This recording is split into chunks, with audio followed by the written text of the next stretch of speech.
Tantor Audio, a division of Recorded Books, presents The Vision of the Anointed, Self-Congratulation as a Basis for Social Policy, by Thomas Sowell, narrated by Jim Seybert. Publisher's note: this audiobook will refer to visual elements included in the print and e-book editions of the book. At most, only a tiny set of policies have been studied with even moderate care. George J. Stigler, Nobel laureate in economics. In the flaring parks, in the taverns, in the hushed academies, your murmur will applaud the wisdom of 1,000 quacks, for theirs is the kingdom. Kenneth Fearing, poet. Preface. The views of political commentators or writers on social issues often range across a wide spectrum, but their positions on these issues are seldom random. If they are liberal, conservative, or radical on foreign policy, they are likely to be the same on crime, abortion, or education. There is usually a coherence to their beliefs, based on a particular set of underlying assumptions about the world, a certain vision of reality. Visions differ, of course, from person to person, from society to society, and from one era to another. Visions also compete with one another, whether for the allegiance of an individual or of a whole society. But in some eras, one vision so predominates over all others that it can be considered the prevailing vision of that time and place. This is the current situation among the intelligentsia of the United States and much of the Western world, however much their vision may differ from the visions of most other people. Individual variations in applying this underlying vision do not change the fundamental fact that there is a particular framework of assumptions within which most contemporary social and political discourse takes place in the media, in academia, and in politics. The rise of the mass media, mass politics, and massive government means that the beliefs which drive a relatively small group of articulate people have great leverage in determining the course taken by a whole society. The analysis that follows is not only an examination of the vision of this elite intelligentsia and their numerous followers in the political arena and in the courtrooms, but also an empirical comparison between the promised benefits of policies based on that vision and the grim and often bitter consequences of those political and judicial decisions. In short, the purpose is not simply to see what kind of world exists inside the minds of a self-appointed elite, but to see how that world affects the world of reality in terms as concrete as crime, family disintegration, and other crucial social phenomena of our times. The immediacy of the issues involved only makes it more imperative to understand the past from which they came and the future toward which they lead. Many of the intellectual and political patterns analyzed here became dominant during the 1960s, and many of the assumptions underlying today's continuations of those trends were either expressed or implied during that decade. However, the historical roots of the currently prevailing vision go back much further, in some cases for centuries. Both the past and the present must be explored in order to understand the vision of the anointed and its dangerous legacy for the future. Thomas Sowell, Hoover Institution. Chapter 1. Flattering Unction. Lay not that flattering unction to your soul. Hamlet. Dangers to a society may be mortal without being immediate. One such danger is the prevailing social vision of our time and the dogmatism with which the ideas, assumptions, and attitudes behind that vision are held. It is not that these views are especially evil or especially erroneous. Human beings have been making mistakes and committing sins as long as there have been human beings. The great catastrophes of history have usually involved much more than that.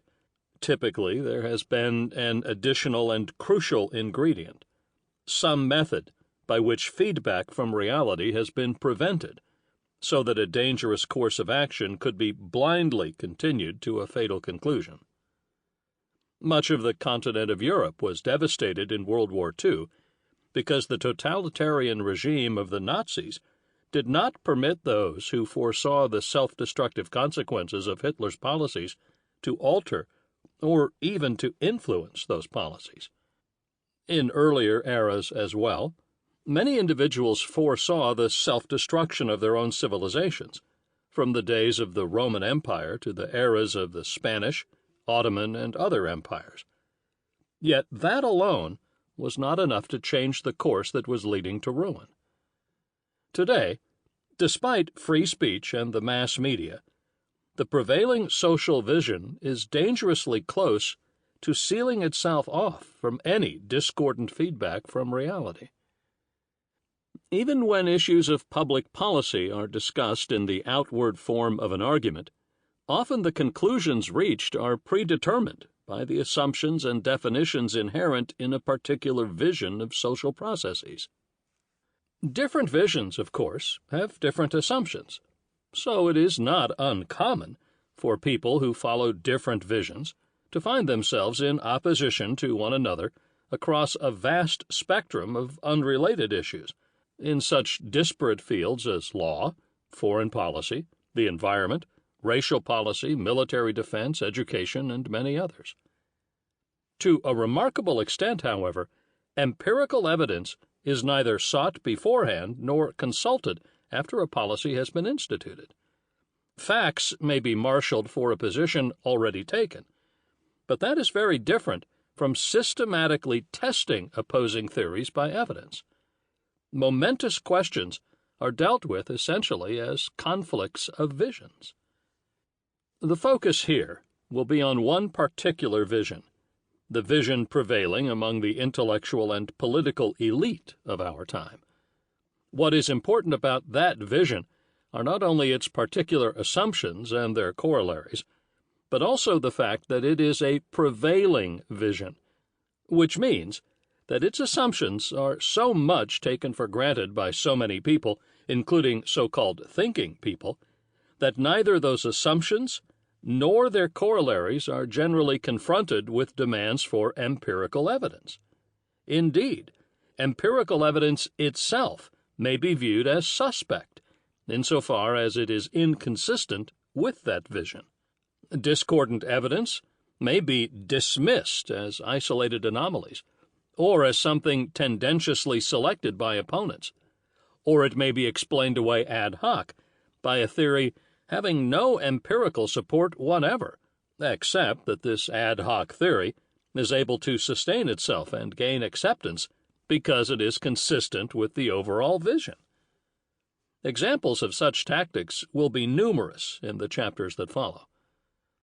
What must first be considered are the reasons behind such tactics, why it is so necessary to believe in a particular vision that evidence of its incorrectness is ignored, suppressed, or discredited. Ultimately, why one's quest is not for reality, but for a vision. What does the vision offer that reality does not offer? What a vision may offer, and what the prevailing vision of our time emphatically does offer, is a special state of grace for those who believe in it.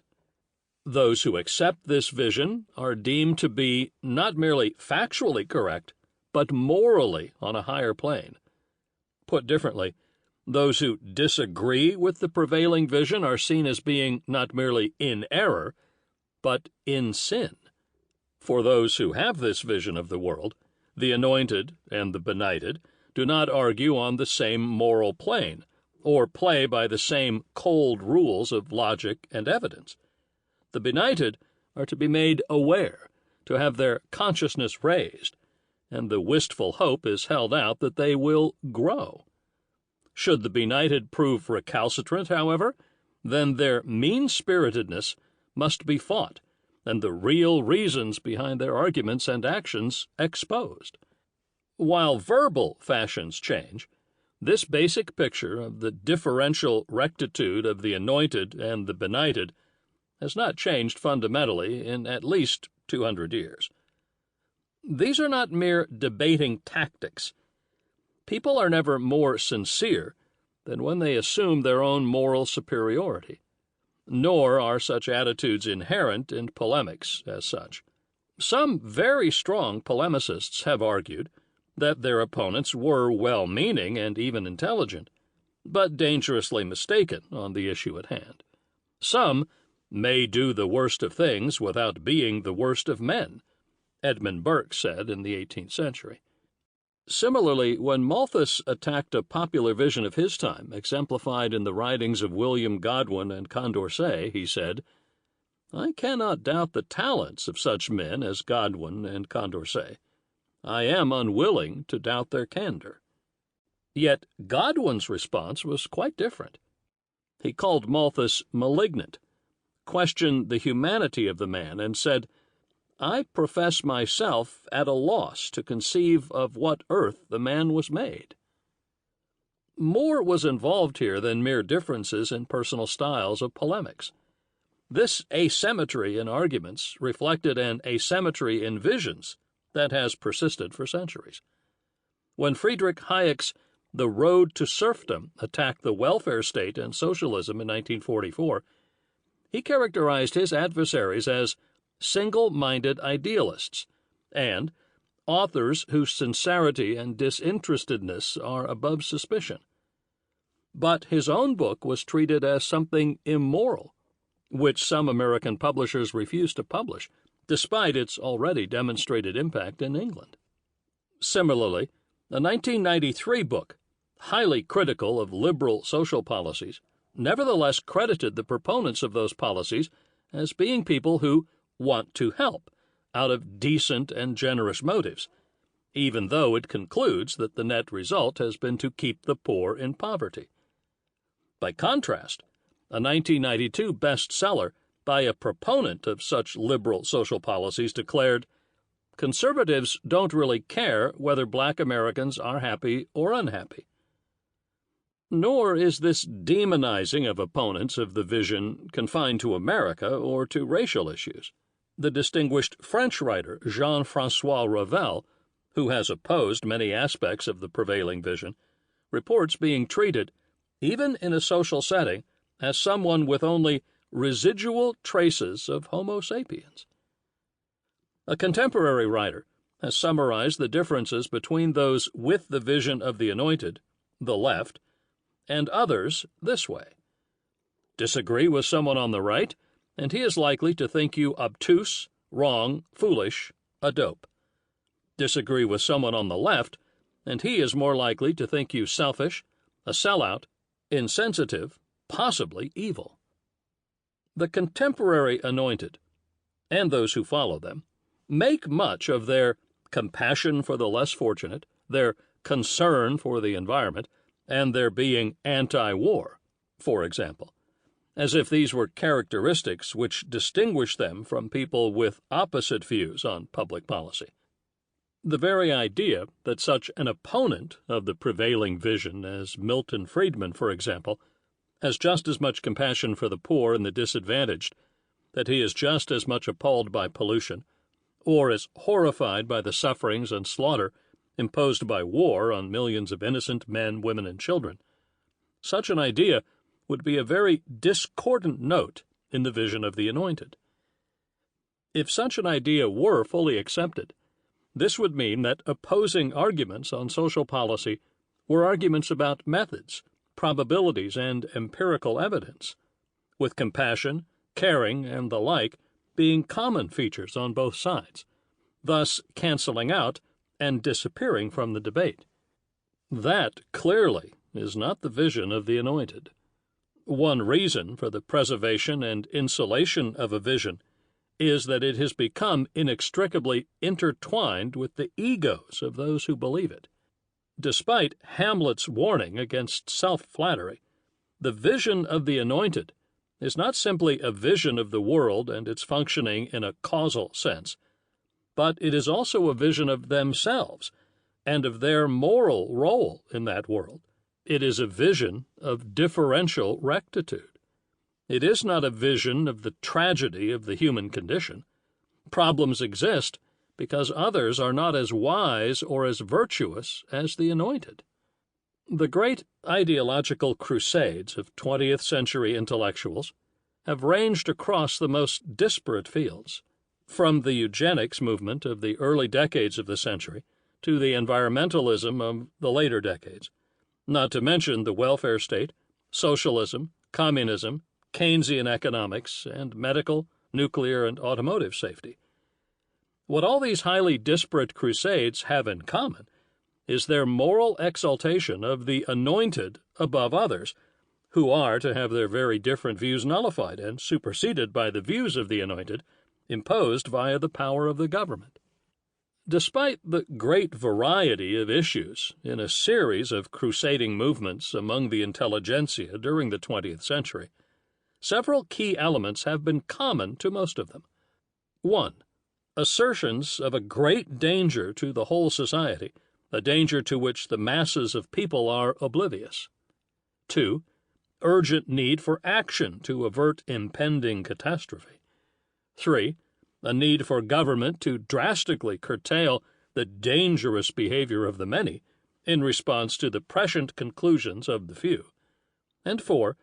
A disdainful dismissal of arguments to the contrary as either uninformed, irresponsible, or motivated by unworthy purposes. Specific arguments on particular issues will be dealt with in the chapters that follow, but these specific arguments need not detain us at this point.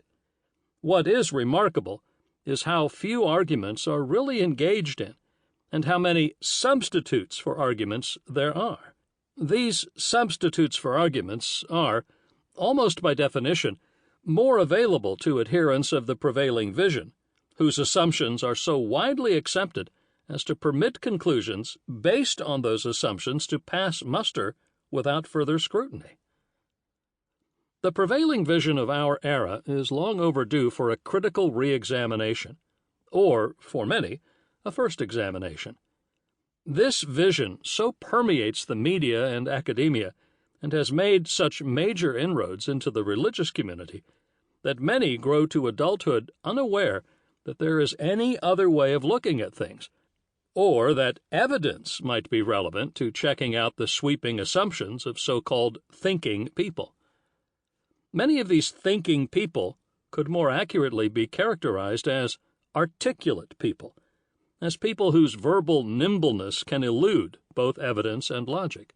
This can be a fatal talent when it supplies the crucial insulation from reality behind many historic catastrophes. Despite the power of the prevailing vision, some have escaped its gravitational pull. Indeed, most of the leading contemporary opponents of the prevailing vision were themselves formerly within its orbit. Milton Friedman, Friedrich Hayek, Karl Popper, Edward Banfield, Irving Kristol, Norman Podhoretz, the list goes on, once shared many of the assumptions of those with whom they came ultimately to differ so fundamentally. Even in the realm of practical politics, the most prominent and most successful opponent of the prevailing vision, Ronald Reagan, was once so much a part of it that he belonged to the liberal organization Americans for Democratic Action. In short, few have spent their entire lives outside the vision of the anointed, and virtually no one has been unaffected by it. Understanding that vision, its current impact, and its future dangers is the purpose of this book. Chapter 2. The Pattern. They went to work with unsurpassable efficiency, full employment, a maximum of resulting output, and general well-being ought to have been the consequence. It is true that instead we find misery, shame, and, at the end of it all, a stream of blood. But that was a chance coincidence. Joseph A. Schumpeter. What is intellectually interesting about visions are their assumptions and their reasoning. But what is socially crucial is the extent to which they are resistant to evidence. All social theories being imperfect, the harm done by their imperfections depends not only on how far they differ from reality, but also on how readily they adjust to evidence to come back into line with the facts. One theory may be more plausible or even more sound than another, but if it is also more dogmatic, then that can make it far more dangerous than a theory that is not initially as close to the truth, but which is more capable of adjusting to feedback from the real world. The prevailing vision of our time, the vision of the anointed, has shown an extraordinary ability to defy evidence. Characteristic patterns have developed among the anointed for dealing with the repeated failures of policies based on their vision. Other patterns have developed for seizing upon statistics in such a way as to buttress the assumptions of the vision, even when the same set of statistics contains numbers that contradict the vision. Finally, there is the phenomenon of honored prophets among the anointed, who continue to be honored as their predictions fail by vast margins time and again. The first of these phenomena will be explored in this chapter, the others in the chapters that follow. Patterns of failure. A very distinct pattern has emerged repeatedly when policies favored by the anointed turn out to fail. This pattern typically has 4 stages. Stage 1, the crisis. Some situation exists whose negative aspects the anointed propose to eliminate. Such a situation is routinely characterized as a crisis, even though all human situations have negative aspects, and even though evidence is seldom asked or given to show how the situation at hand is either uniquely bad or threatening to get worse. Sometimes the situation described as a crisis has in fact already been getting better for years. Stage 2, the solution. Policies to end the crisis are advocated by the anointed, who say that these policies will lead to beneficial result A. Critics say that these policies will lead to detrimental result Z. The anointed dismiss these latter claims as absurd and simplistic, if not dishonest. Stage 3, the results. The policies are instituted and lead to detrimental result Z. Stage 4, the response. Those who attribute detrimental result Z to the policies instituted are dismissed as simplistic for ignoring the complexities involved, as many factors went into determining the outcome. The burden of proof is put on the critics to demonstrate to a certainty that these policies alone were the only possible cause of the worsening that occurred. No burden of proof whatever is put on those who had so confidently predicted improvement. Indeed, it is often asserted that things would have been even worse were it not for the wonderful programs that mitigated the inevitable damage from other factors. Examples of this pattern are all too abundant. 3 will be considered here. The first and most general involves the set of social welfare policies called the War on Poverty during the administration of President Lyndon B. Johnson, but continuing under other labels since then.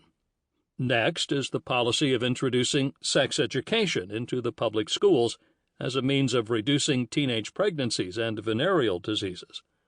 The third example will be policies designed to reduce crime by adopting a less punitive approach, being more concerned with preventive social policies beforehand and rehabilitation afterward, as well as showing more concern for the legal rights of defendants in criminal cases.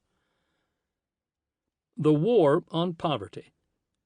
Governmental policies designed to alleviate the privations of the poor go back much further than President Johnson's War on Poverty, and of course reach far beyond the boundaries of the United States. What was different about this particular set of social programs, first proposed to Congress during the Kennedy administration and later enacted into law during the Johnson administration, was that its stated purpose was a reduction of dependency, not simply the provision of more material goods to the poor. This was the recurring theme of the War on Poverty, from the time President Kennedy introduced this legislation in 1962 until President Johnson saw it passed and signed into law in 1964. President John F. Kennedy stated the purpose of the War on Poverty to be to help our less fortunate citizens to help themselves. He said, "We must find ways of returning far more of our dependent people to independence."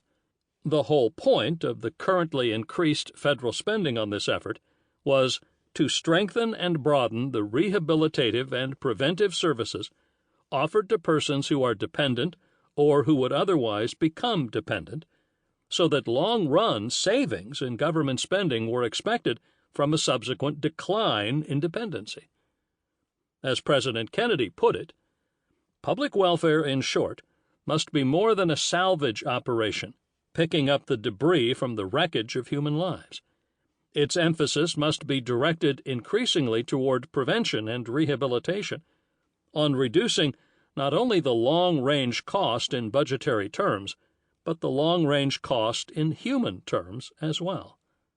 The same theme of increased short-run spending for long-run savings as a result of reduced dependency was a theme repeated in a New York Times editorial. President Kennedy's welfare message to Congress yesterday stems from a recognition that no lasting solution to the problem can be bought with a relief check. Financial help to the needy must be supplemented by a vastly expanded range of professional and community services. Their aim, to keep men, women, and children from having to rely on public assistance by making them useful, creative citizens. The President does not pretend it will be cheap to provide the needed buildup in staff, facilities, and rehabilitation allowances. The initial cost will actually be greater than the mere continuation of handouts. The dividends will come in the restoration of individual dignity and in the long-run reduction of the need for government help. The Congressional Quarterly of the same date, February 2, 1962, likewise reported, "The President stressed that the welfare program should be directed toward the prevention of dependence and the rehabilitation of current relief recipients." The same theme carried over into the Johnson administration, where the anti-poverty program was sold as a way to break the cycle of poverty and to make taxpayers out of tax eaters. "Give a hand, not a handout," was the slogan of the War on Poverty. In keeping with that theme, President Johnson said in August 1964, when the legislation was finally passed, "The days of the dole in our country are numbered." This initial thrust of the War on Poverty programs must be clearly recognized at the outset. For one of many responses to the failures of government programs has been to redefine their goals after the fact, to make the programs look successful. A subsidiary theme of the War on Poverty was that social programs were a way of heading off urban violence. Lyndon Johnson spoke of conditions that breed despair and violence. He said, "All of us know what these conditions are: ignorance, discrimination, slums, poverty, disease, not enough jobs." This same theme was echoed in the celebrated 1968 Kerner Commission report on ghetto riots, which proclaimed that pervasive discrimination and segregation were the source of the deepest bitterness and lie at the center of the problem of racial disorder. The riots of 1967 were attributed to the failure of all levels of government, federal and state as well as local, to come to grips with the problems of our cities. In keeping with this theme, that bad social conditions and official neglect lead to despair, which in turn leads to violence, civil rights leaders and other minority spokesmen began regularly predicting a long, hot summer of violence if their demands for more government programs were not met. Such predictions became a staple of political discourse and have remained so over the years. Government agencies seeking to expand their budgets and extend their powers likewise encouraged the belief that social programs reduced the incidence of riots and other violence, while a reduction of such programs would escalate civil disorder. A diametrically opposite set of beliefs and predictions came from critics of the War on Poverty proposals. Senator Barry Goldwater predicted that these programs would Sample complete. Ready to continue?